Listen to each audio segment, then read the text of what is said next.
There's a dog hair on this. There's a dog hair on everything in my life. First things first, we're going to develop a personality quickly by trying an energy drink. I am not generally an energy drink person, but these were on sale, and all the cool kids, all the super cool kids are drinking energy drinks apparently. And I am nothing if not basic. I want to give it a try. If it becomes basic, that means it's generally well liked. If it's generally well liked, it can't be horrible, right?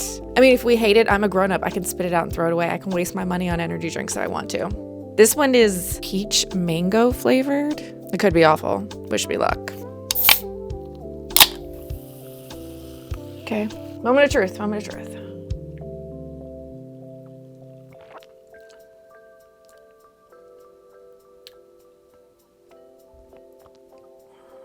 No. Do you know what this tastes like? Those peach ring candy things, which I generally like, but is weird to drink. I don't know. The more I drink it, the less weird it tastes. Maybe it's the chemicals dulling my senses. Who knows? It doesn't have any sugar though. So obviously it's healthy for me. I'm going to put this up here so that your very enthusiastic tail doesn't get to it. We are here not to drink energy drinks. That would be weird. We are here because I'm starting a vlog. Why? Because I can. Because the mood reading has been working for me, because I'm having a good time picking up whatever the hell I feel like reading in the moment and just reading it. So far, so good. So we're going to keep the good times rolling. I am Mrs. Pizza.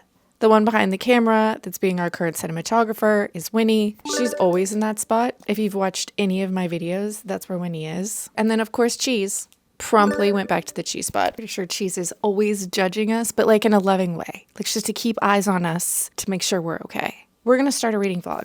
I have gotten a few books in through Libby. I'm in my feast moment because we all know with Libby and audiobooks, it's feast or famine, right? You either have all your holds come in at one time or you have zero things to listen to. I haven't decided which one I feel like. One is considerably longer than the other. One is more than double the other. So perhaps we start with a shorter one. I like that. I like where my brain's at. So the one that I'm thinking I'm going to start with is called Cursed Bread. I really know nothing. I know this is based on an actual historical event, but obviously liberties have been taken. This is a fictionalized version of something that really happened. It was a Women's Prize for Fiction nominee. And some of the words used to describe it are intoxicating, sumptuous, savage. I saw somebody's review for this that said, wow, I was not expecting this book to be that horny. Like, I'm just here for it. I will read you a tiny bit of the synopsis because we don't want spoilers. Still reeling in the aftermath of the deadliest war the world has ever seen, the small town of Pont Saint-Esprit,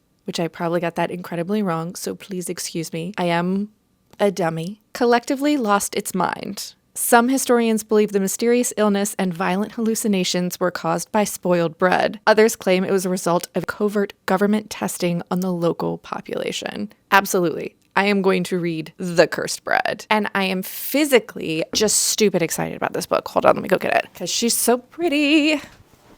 We are going to be picking up The Night and the Moth. This is the newest book by this author. It's the beginning of a new series, which Rachel Gillig wrote. The Shepherd King series, which starts with One Dark Window, which I ended up really enjoying this, but I went into it with zero expectations. I think if you go into this thinking it's going to be the best thing you ever read, you're going to be disappointed. This is a new adult gothic-ish fantasy romancy time. I would say the part about this that really got me hooked, kept me in, was not the romance. I think the romance is kind of, it's average, it's kind of mid, but the actual magic system, there are like 2 magic systems happening in this world, and they are incredibly interesting. One involves tarot cards. Another one involves this mist that comes out of the woods that causes an illness, and if you survive the illness, you then will gain some sort of magic that in turn slowly kills you as you use it. Like, this was, the magic system in this was great, but I will say the second book in this duology, which picks up immediately at the moment that the first book stops, which it ends on a bit of a moment, if you will. This book was so much stronger. The new romance the characters we're following in this are so much more interesting. I feel like because we had the magic system as a backbone and the world was expanding, this was just, in my opinion, a stronger book of the two. This is new adult fantasy romancy-ish. If you like the first book, you'll probably love the second book. If you have an okay time with the first book, you'll probably still love the second book. But because I liked this, I decided to pick up this. This is this author's adult fantasy, newest fantasy romancy. I literally know zero. I know absolutely zero about this, but I knew that I liked this author's previous duology. I thought they improved as they went along, so why not get excited and pick up a new series? I am slightly pissed that there's a sticker on this I'm gonna have to get off, but I got the Barnes & Noble exclusive one, and let me show you. She's cute. She's cute. I know she's cute. Okay, so let's find out what the hell this is about together.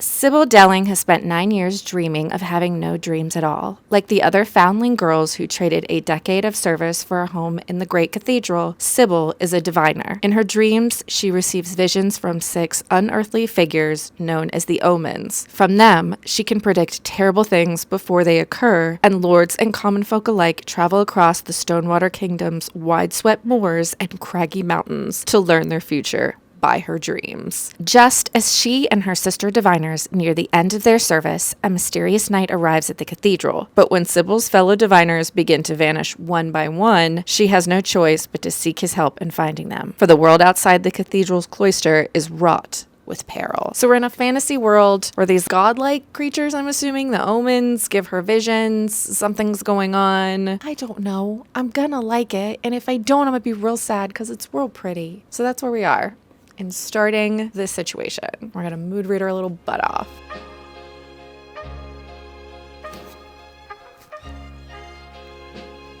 I know you want to. Find a spot. Find a spot. Some updates, as I say. Also, Cheese is right here with us. Hold on. Hi.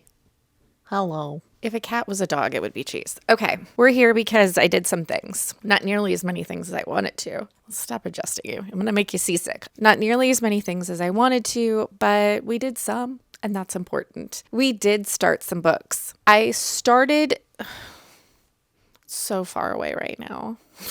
It's not. It's literally right there. I'll just point at it. It's right there. Started The Night and the Moth and the Night. I am about 60, 70 pages in, and so far we've gotten through the majority of the synopsis. We have our main character who is named in the synopsis, but in the order that she is a diviner in, she is known as 6. There are 6 young women who I think are taken around the age of 10, and they are signed up for a 10-year, I was going to say tenure. Basically, they sign their life away for 10 years. They're usually foundlings, so these are children without homes that come from impoverished situations, and they are then brought to this cathedral that sounds like it's just opulent and old. It's inhabited by the abbess, who is a mysterious character, and we see absolutely not an inch of skin on her. I have questions. And then the gargoyles, who serve not only the abbess, but the cathedral. It sounds like this place is just over the top gothic. There is these omens, is what they're called, but they're basically this world's form of religion, these god-type creatures, and they are just in these giant stained glass windows. Everything is stone, and these 6 girls, when they first start off, spend 10 years, and then they are basically like cut free into the world, and 10 more girls are brought in. Rachel Gillig does some pretty awesome magic systems. I'm always very impressed by the magic systems, and so far in this one, the magic system that we are introduced to is pretty stinking cool, and she likes to make consequences for magic in her worlds. And so the magic system in this is involving these diviners, these 6 girls who are known only as numbers. They wear something across their face. It's called their shroud. It covers their eyes from everyone else. So not only do they not see each other's eyes, but they don't see their own eyes for 10 years. And so our main character is kind of obsessed with looking at people's eyes as they come to the cathedral to have their fortunes divined for them by these young women. The way they divine fortunes is wow. And I don't want to spoil it for you because it goes into it within these first 60 some odd pages. I want you to experience that for yourself, but I was very impressed. Good job, author. But they are also like young women. They like to, run off in the night, and there are like strict rules for them, but they sometimes bend them and break them. They want to kiss boys or kiss girls. They want to drink alcohol. They just want to live a little. They're living in this very like insular, confined space, and they have those adolescent itches they want to scratch. So when a group of knights accompanied by the newest king, which I might have misunderstood, but in this world, I believe that the king is chosen by the knights. So we have a very young king who has been chosen by this very large group of knights who show up to have his fortune divined. It goes a certain way. And there is one knight in particular from the very beginning that our main character, Six, who we find out what her real name is, but right now she's going by Six. She immediately, like, these two just hate each other from the jump, and they start immediately pushing on each other. But she also thinks that he is very, very attractive. And I think he is intrigued by her because she is not what he thought she would be. These diviners are seen as these like mystical creatures, even though they're just young girls who were kind of plucked from obscurity and given this power of divination. I'm liking it. I think I like where it's going. I think we're going to have quite a good romance happening because I think these two are going to complement each other well. So that's where we are with that. I also picked up the bread book. What is it called? Cursed Bread. The review that I read about this was correct. This is incredibly horny from the jump. So far, we have gotten an introduction to who I believe are going to be our two main players in the game. We have our narrator who opens the story telling you about the time she's meeting this ambassador's wife for the first time. I believe her name is Violet, and how she's immediately taken obsessed. Our narrator in general tends to be a little bit of a voyeur. She likes to watch. She's paying attention. She's a people watcher, but she's real horny. But this is not like smutty so much as there's just like a lot of sensual energy around everything that's happening. She is married. Our narrator is married to a baker. We know something is going to go on with the bread. There's just a lot of tension already. I don't know what the hell is happening because there is an epistolary element to this as well. We are told parts of the story and then we jump into letters that two people are writing back and forth after, I'm assuming, the big event that's going to happen in this book. They've been separated, and that's where we are with that. How far am I? I'm about 17% of the way into that. I think I'm going to get quite a bit further into it today because Mr. Pizza might have... Winnie's moving the camera. She literally has stuck her butt between the two prongs in the tripod. There we go. I'm sorry, were we in your way? No, it's fine. Good job.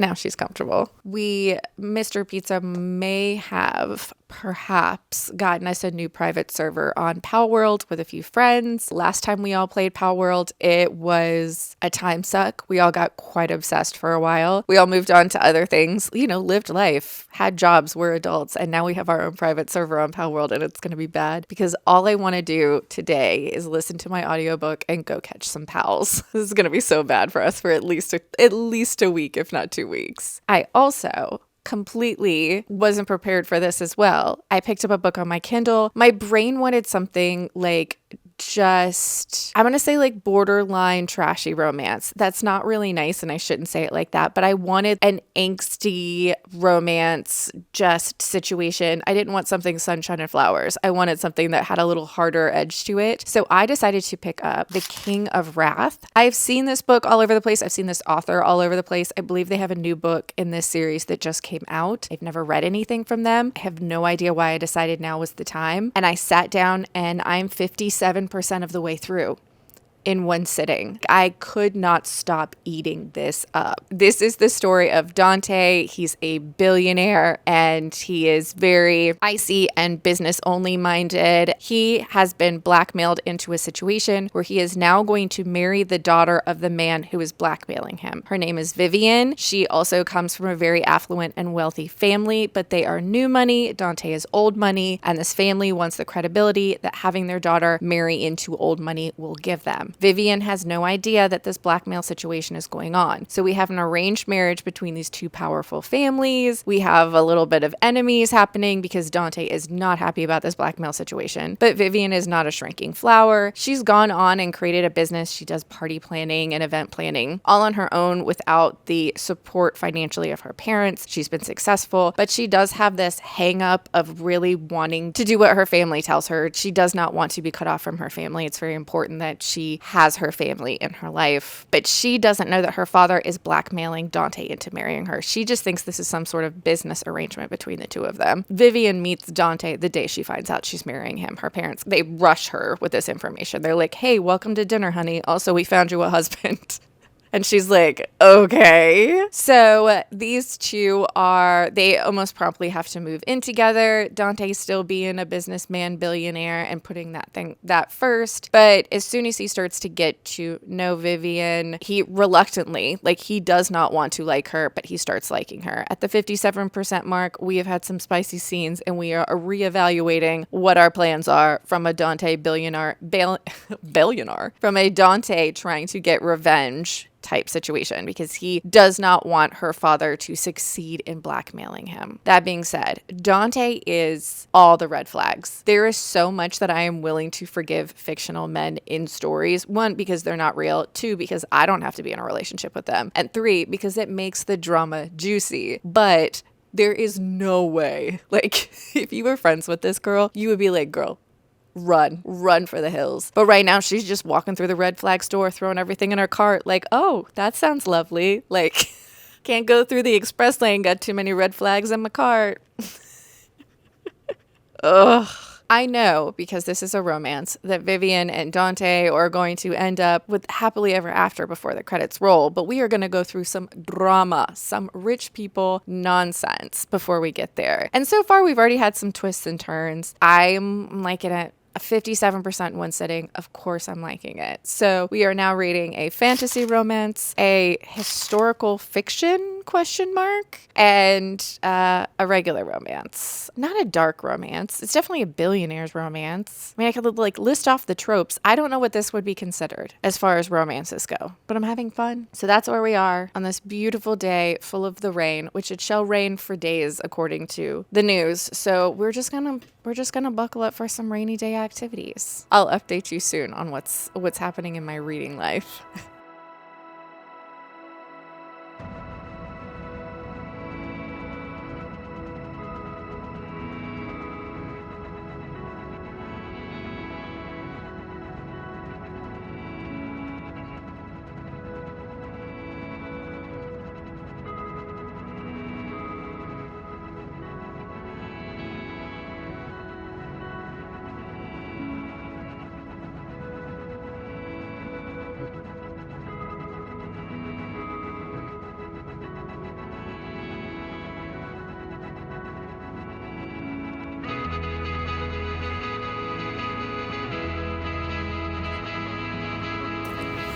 It's so early. She's just woken up. Her day has just begun. And Winnie's already ready to just lick inside the mouths, taste teeth. Because that's how we figure out if we're friends. It's how we show our affection, right? At least in Winnie world. We are here at the crack of dawn to start this day because we have been reading Winnie. I wish you could see her tail. It's going a mile a minute. She's really stoked when I'm just chit-chatting, which I love for both of us. Who doesn't enjoy just being gazed upon with love? Ow! I am 39% of the way through Cursed Bread. I don't know what's happening. We have Elodie, and she is so horny. All the time, constantly horny. This book kind of feels like we are in a room with Elodie as she tells us every horny thought that pops in her head. But in the next room, we can see through an open door, there are interesting things happening. And we keep trying to peek around Elodie and see what's going on in the next room. But she won't let us. She's going to tell us every horny thought. Every horny thought. I wouldn't say it's bad. And it's not smutty. This is not fun, sexy things, we're inside her head and she like meets someone and she's instantly thinking about what it would be like to lick them. And then also in the same breath, she's like, or I could just like kick them. There's a lot of mental things happening with Elodie. And since we are in her head, that is all we are dealing with. She has developed a friendship with this ambassador's wife, this ambassador, I believe from America. It's like 1950 something. And so they are a little repressed. They're a big repressed, honestly. But she's developed this friendship, but she's also having all of these like attraction type feelings. It seems that the ambassador's wife is also having an attraction to Elodie. Elodie like wants to have sex with her husband, but her husband is not interested. She wants someone else to have sex with her husband and she can watch. Elodie is a bit of a voyeur, but like none of her dreams are coming to fruition. Like she has all these horny thoughts, but they just seem to be horny thoughts. There is, in the next room, it feels like, some sort of underlying thing happening where this ambassador shows up, integrates himself into the local population. Everybody seems to really like him because he pays for the drinks and he, rolls up his sleeves and participates. But he seems slightly sinister. He isn't a squeaky clean guy, it seems like. And there has been some insinuation that there might be something going on in the background. Like I said, it's like in the next room. Like there's like little hints every once in a while. And you're like, that is what I would be interested in hearing about. Is there something happening to the bread in this town type deal? I mean, we've got the baker's wife. We should be getting like more hints at what's going on. But instead, we're just being horny with Elodie. I'll finish it. It's not long. I mean, I'm already as far as I am, and I've been able to play a lot of video games. I have not gotten any further into The Night and the Moth because she's so pretty. I don't want to take her with me places. I'm worried about her traveling in my bag to work or what have you and getting messed up. So she's been staying home, and I haven't got much reading done there. But perhaps today, on this gloomy day, we shall do that. Right, Winnie? I guess I am currently available to pet you, so I should probably get on that, right? We'll see. We'll see where the mood reading takes me today with Winnie. Who's the star?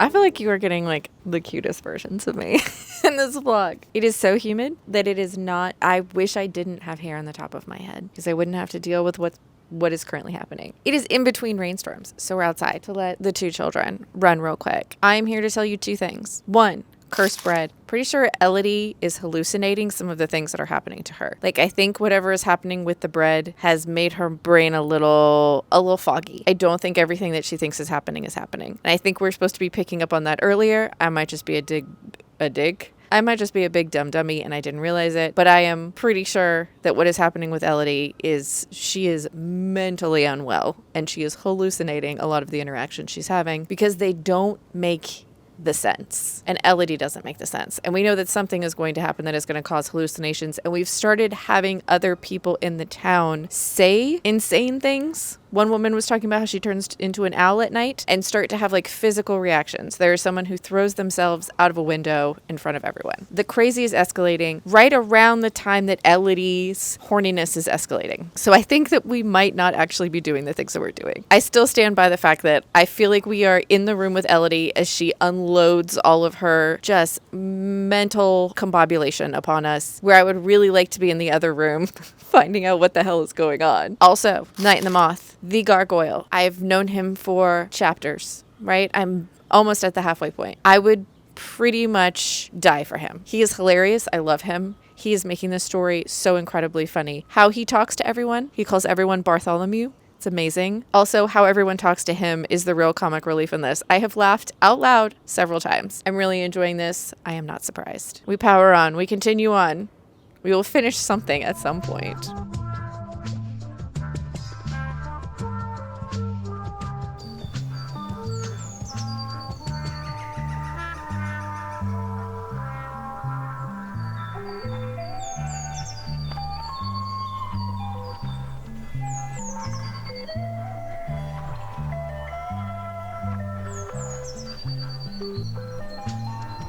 Well, it's raining again. This week is all rain. We are here because I finished some books. First up, I finished King of Wrath, and it was a silly, fun, good time. Well, not really silly. It was a fun, good time. I feel like this had like an edge of a mafia romance to it. I can't say that I'm very well read in the billionaire romance trope situation, so maybe they're all like this, but this wasn't like a silly rom-com. This was more of like a angsty, dark businessman. He's a bad-ish guy, but like not really. And there's like sprinkles of mafia-ishness, but obviously it's not the mafia, it's business. As predicted. Conflicts happened, the rich people nonsense happened, spicy scenes happened, there was a third act conflict, and then a decent sized grovel. This was not high literature, but I wasn't asking it to be. I just devoured it. Like, I don't even think as far as romances go, it was even that great. And yet I had a great time. I think I'm going to like pick and choose, because when you look at the ratings on Goodreads for this series, they are wildly all over the place. So it doesn't seem like if you are a fan of the series that you are going to love every single book. So I might pick and choose within this series or within this author's other series and see if there's any other nonsense that just tickles my fancy, that has me devouring it. So King of Wrath, if you want something that's angsty, mafia edging billionaire, just he's big and he's Italian and he's tall and broody and he's a billionaire, so he can like fly you to Bali. Like, it's totally leaving reality behind. And that's why I could be okay with all the red flags this fan had. So we finished that book. We also finished Cursed Bread. I stand by what I said. I felt like I was that person at the party that had been cornered by someone and I was being held captive in a conversation. And I am frantically searching for someone. Please make eye contact with me and come save me. Hello? Do you see this crazy person just unloading all of their unhinged thoughts at me? Can you help? And I really wanted to be over there in that conversation, finding out what was going on in this unsuspecting small French town where something is going on with the bread. We have all of these characters that we like skate across the top of them and we don't really get to know anyone. Some of these characters, they don't even get real names. They're like referred to as who they are within the town itself, the grocer's wife type deal. And I was so much more interested in them and their unraveling. But we are stuck. We are cornered by Elodie and her horniness, and she just will not let us get up and leave this conversation. She has to unload every horny, crazy, wild thought. This is not sexy, but it is sensual. There's like this obsessive attraction she has to people. She is a people watcher. She is a voyeur. When her unhingedness takes hold, that is what happens. There is a lot of really like powerfully beautiful, moody lines in this, things that you just like want to quote because they were gorgeous. But overall, if you want someone who is completely unhinged, horny out of their mind, and completely unraveling and unreliable as a narrator, Elodie is your girl. If you are me, you are trying to get out of this conversation with Elodie. I didn't really end up loving this. It wasn't bad. It was beautifully written. I understand why it received some accolades. I was having a conversation with the wrong person. Like, for the book I wanted, there were other people that I wanted to talk to. So there's that. You might vibe with Elodie. If you want like unhinged, obsessive horniness, I found your friend. Like, come talk to her so I can leave, please. So we finished those two books. So right now we're about halfway through The Night and the Moth. I want to keep going. I'm having a good time. I'm liking what I'm reading. But I feel like we should pick up like one more thing. And we haven't read anything spooky.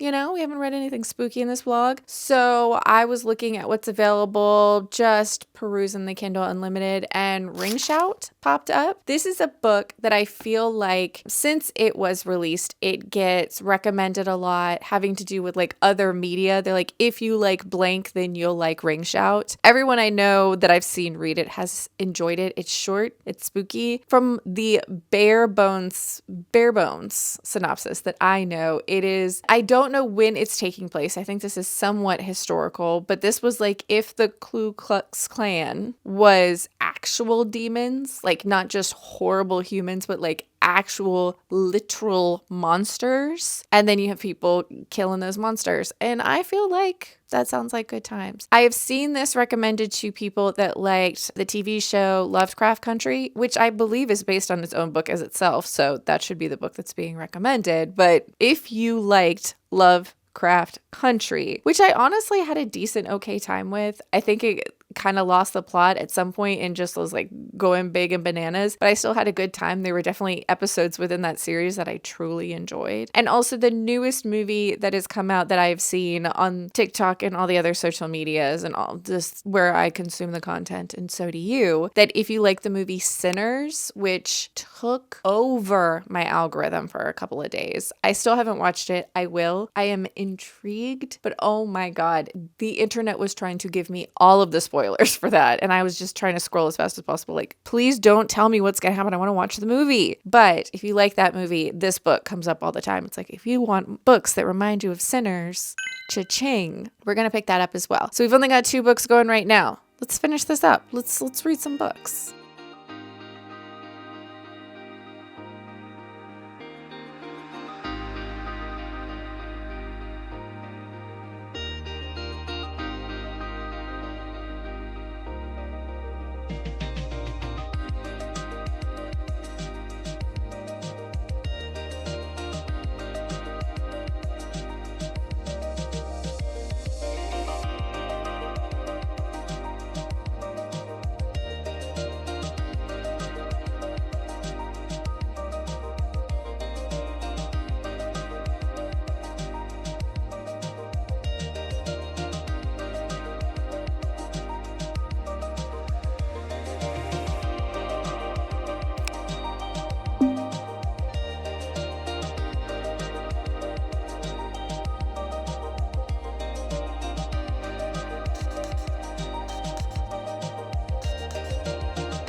Winnie is interested in something on the other side of the fence.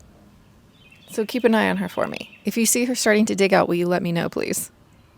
It is once again a beautiful day outside, and we are here to enjoy it. We also are here because I spent all day yesterday reading this book. It sucked me in and I was unable to leave. I had to finish it. I did finish it. I gave it 5 stars. I really, really enjoyed this. Is it perfect? No, but it didn't have to be. It just had to be good. It had to be entertaining. It had to give me feelings. I feel like a lot of the plot twists in this were very well set up. So when they happen, it's not necessarily a surprise so much as your stomach drops, because you almost like you felt this coming. You saw the clues. You hoped this wasn't going to happen, and it did. There was one in particular where it was set up so well, and when it happened, I got goosebumps because I, one, was proud of myself, because one of my superpowers, in case you're wondering, is I can 1000% predict plot twists and endings to my own detriment. It makes things not fun. The first time I saw The Sixth Sense, is that what it's called, with Bruce Willis in the movie theater, I figured it out basically as the movie started. And I had to ruin the movie for the person sitting next to me too, because they never would have believed me that I guessed the ending. So I had to lean over and say, I figured it out. Do you want to know?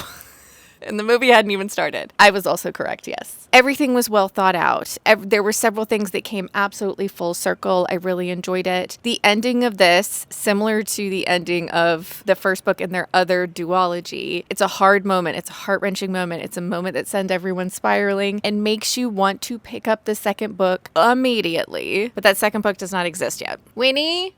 Yay! No one escaped and left me! Well, you leave sometimes. You just leave. It's not nice. No, think so. Okay, continue on being a dog in the backyard on a sunny day. The highlights of this book for me. 6 is not physically what I feel like a lot of romantasies do. She's physically strong. She works with a chisel and a hammer all the time. She works breaking stone. She's like a physical, strong presence. Our male love interest character is smart and sneaky and loyal. I really liked all of our main characters. I like how it wasn't just like big brooding guy and tiny little lady who needs saving. Six is powerful and motivated and not a shrinking violet. That being said, the star of the show, the number one best character in this entire book is the gargoyle. Absolutely fantastic. I laughed out loud a lot at conversations, at not only things he said, but like conversations he was having with people. He is fantastic. I know the author in an interview recently said the second book in this, the one word they would use to describe it was tournament. And they got their inspiration for the second book from the movie A Knight's Tale, which is an underrated movie. You should definitely watch it if you haven't. But knowing the ending of this book, I am excited is not a big enough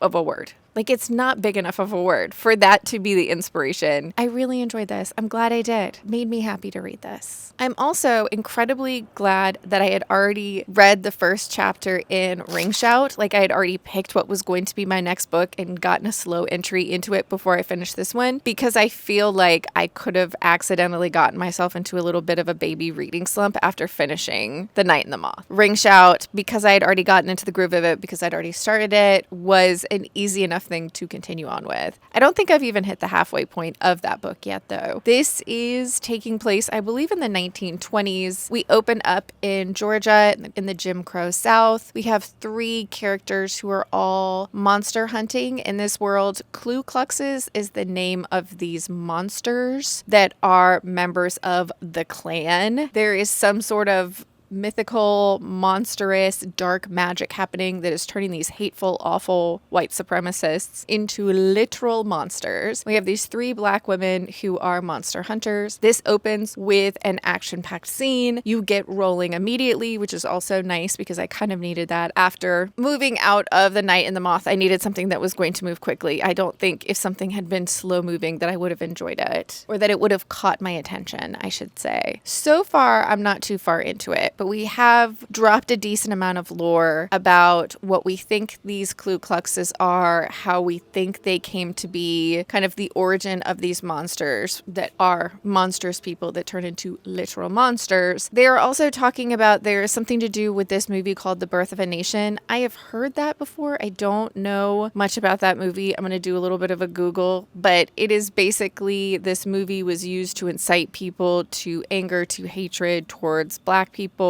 And that hatred then like festers and bubbles and turns into, hold on, I'll read you the little quotey quote. That's science talk for how clan folk turn Ku Klux. Molly says it's like an infection or a parasite and it feeds on hate. She says chemicals in the body change up when you hate strong. When the infection meets that hate, it starts growing until it's powerful enough to turn that person Ku Klux. Ask me, it's plain evil, them clans let in, eating them up until they hollow inside, leave behind bone white demons who don't remember they was men. So it's kind of these horrible people. Oh, this person has the loudest car in the history of the world, and they're gonna drive. They're now there, and then they're gonna drive in front of my house. Hold, please, for someone who needs everyone to look at him. Jesus is not a fan of the loud car. For all of those people that said, if you like Lovecraft Country, you'll like this. This is giving a few episodes of Lovecraft Country where you have these eldritch, otherworldly, crazy monsters that are just like festering from this hatred summoned by these awful humans to do their awful bidding. So far, so good. It's a beautiful day, and I might do some reading outside today if that guy with his car can stop driving by so Cheese can enjoy herself because his car makes her come out of her fur. Let's keep reading. We're almost done. You want to be over there? That is a much better spot. She also just made a lot of noise while laying down. We got those old dog bones, you know? We finished a book. It really didn't take me that long because it's not a big book, but it was very action-packed, very fast-moving. If you need something quick that wants to keep that energy high, I recommend this. I also 1000% see why when the Lovecraft Country TV show was out that this book was everywhere. because yes, there is definitely some things about this book and that show that work well together. I enjoyed this. I thought it was really well done. I liked how they took both cultural and historic things and infused them with magic. Basically, we took racism and we attacked it with a sword. We empowered these characters through this like magical backstory, but a lot of these things were real things. Jim Crow was a real thing that happened. Being in Macon, Georgia in the time period that the story takes place would be harrowing for anyone that was not a white male, and especially if you were a Black person. Retaking this narrative, making it something action-packed, infused with magic, rewriting history, and making it more fantastical. It was really entertaining. It was really well done. I really enjoyed it. It popped in my head and I wanted to mention it. If you have read the Ballad of Black Tom, I think these two are good comps for each other. Not that they necessarily have too much in common, but they have enough in common with their like underlying themes and different things that are happening. I think if you like one, you'll like the other. So if you've read Ring Shout and liked it, you would probably like the Ballad of Black Tom, which is also very short and very fast and very eldritch, otherworldly monster type horror. I wouldn't say it was scary so much as it was like bloody. Gruesome, horrific, but not scary is how I would put it. This is much more action, adventure horror is what it felt like. I enjoyed the heck out of this. And now I want to pick up more from this author in the future. This is someone that I had never read anything from them, and now I am a fan. I really enjoyed Ring Shout. And that, kids, has brought us to the end of the reading vlog. We have made it. We made it! Yay! The mood reading is still currently working for me. If I try and force anything as far as reading goes, it is not working. But if I just let my mood carry me, I am devouring books. And so that's where we're gonna stay for a while. But if you had fun hanging out with me and the dogs, please subscribe. I hope you're reading good books out there, wherever you are. And I'd love to hear about them. And we'll see you next time.